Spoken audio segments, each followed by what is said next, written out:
I remember when JM Kariúki died, I was in standard 7, final year, at Mbagathi Road Primary School. And those days, we did not have Lee Funeral Home.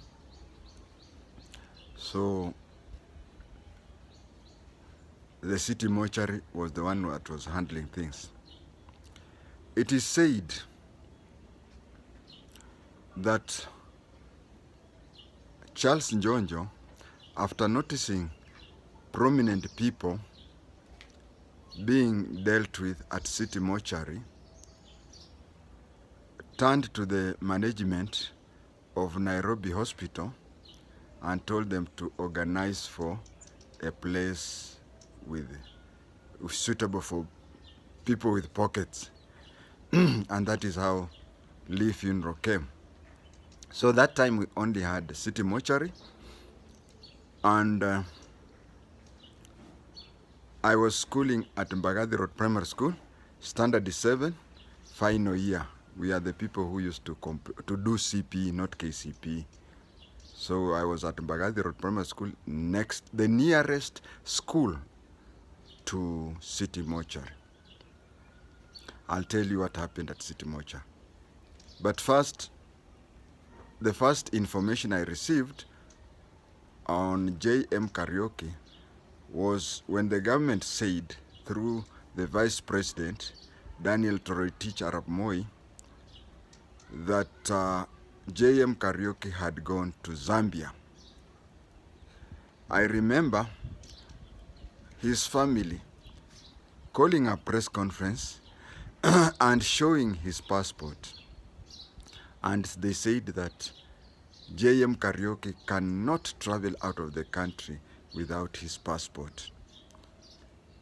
That is when I became aware of somebody called JM Kariúki. I had no idea who JM Kariúki was. Then it went on that way. Then in a matter of days, his body was discovered at the city mortuary.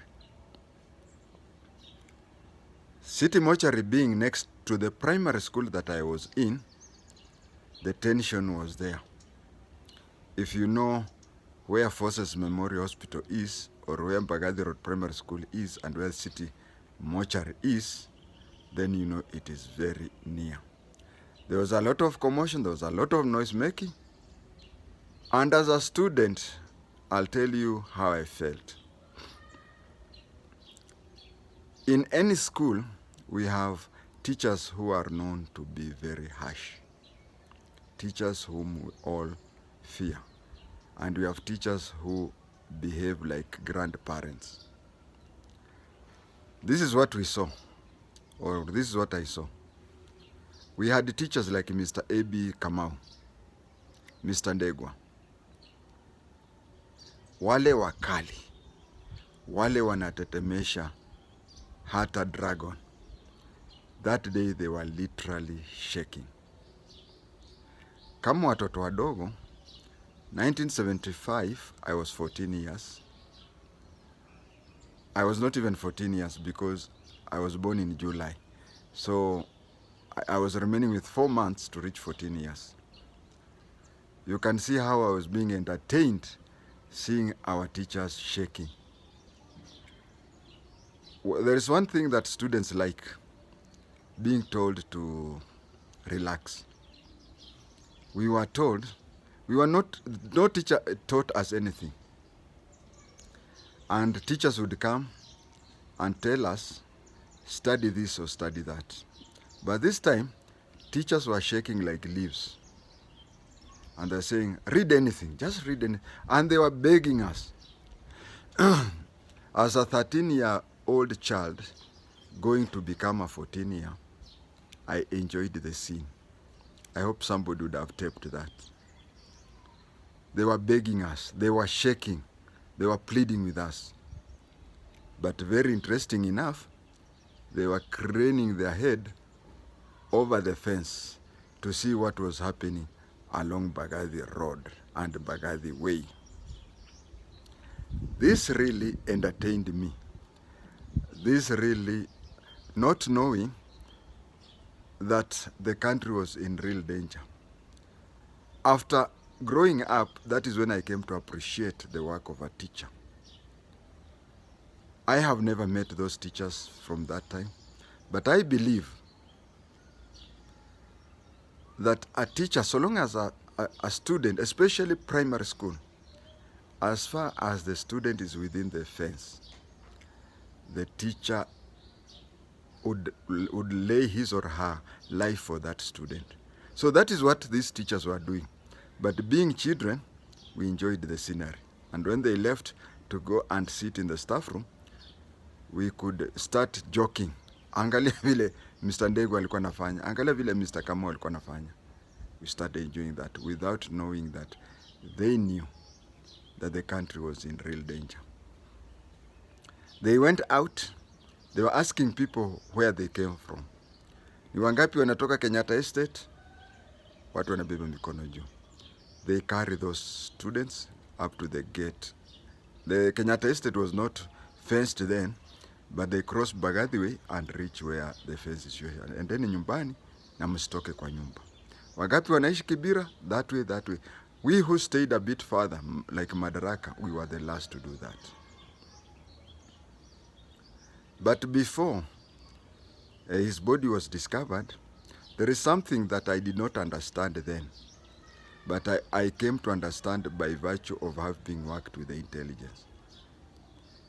You may not have noticed, but when the family insisted that JM Kariúki is not out of the country, and they showed his passport and said he never leaves the country without informing us, and he never leaves the country without his passport.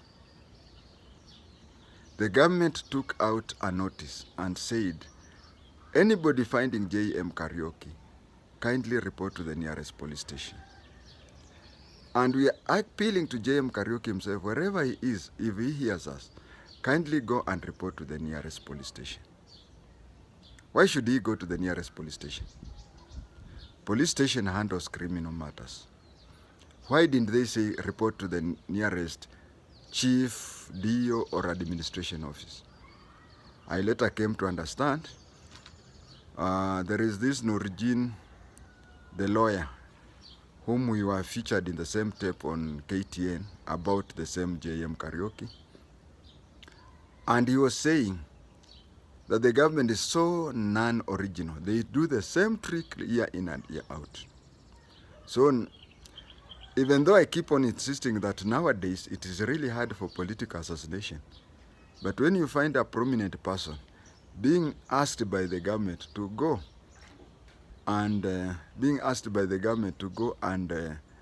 report to the nearest police station, prepare for a grave. Then from there, JM Kariúki's funeral went through. After JM Kariúki's funeral went through, there came this thing that is called Parliamentary Select Committee to investigate his death.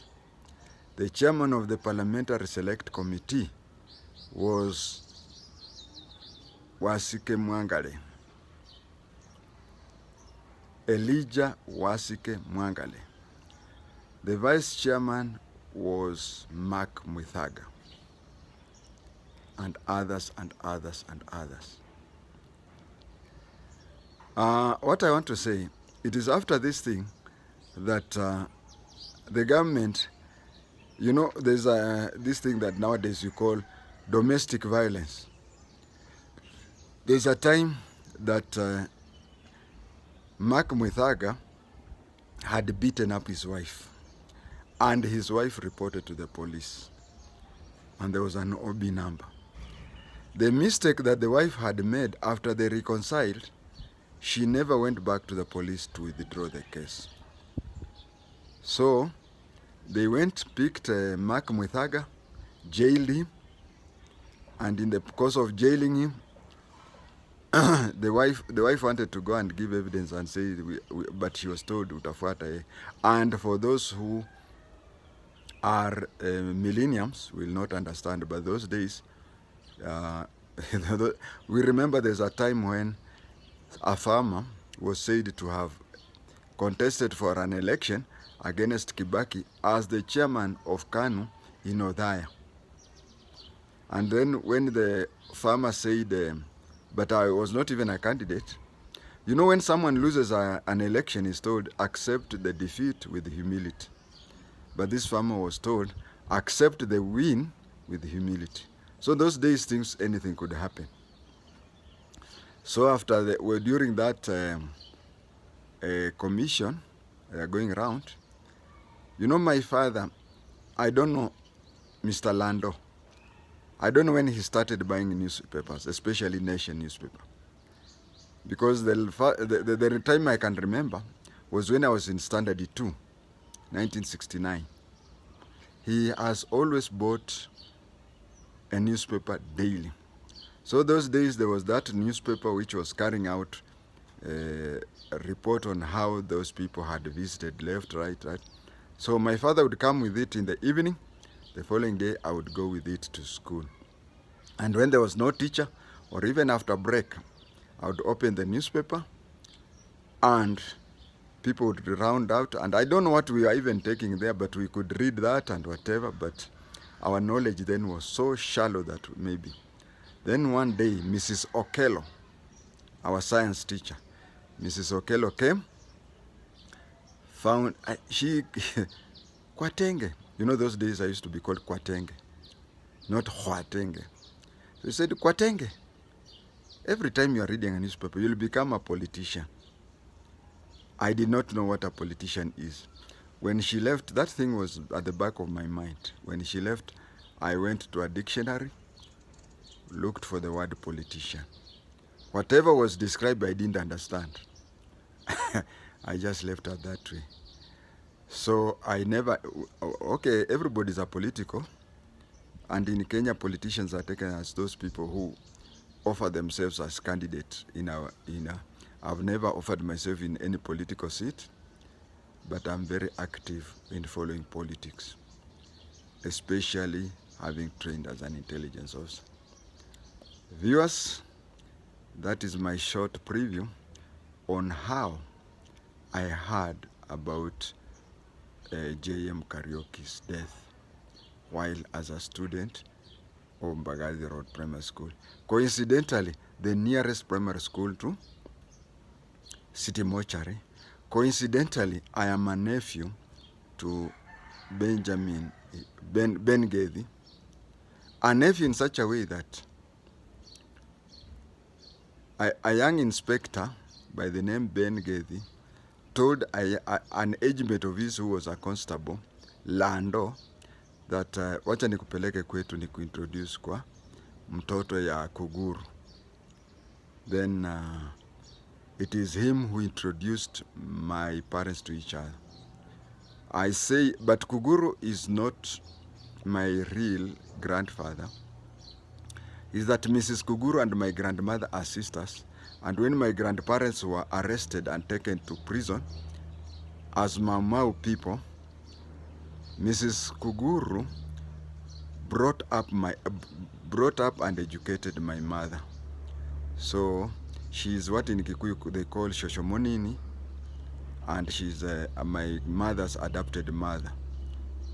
So and as I said, Ben Gethi ni mshenga wa wazazi wangu, so I treat him as my maternal uncle. I consider him as my maternal uncle because he's of the same tribe as my mother. If he would have been a Luhya, I would have called him a paternal uncle. Enjoy the viewing.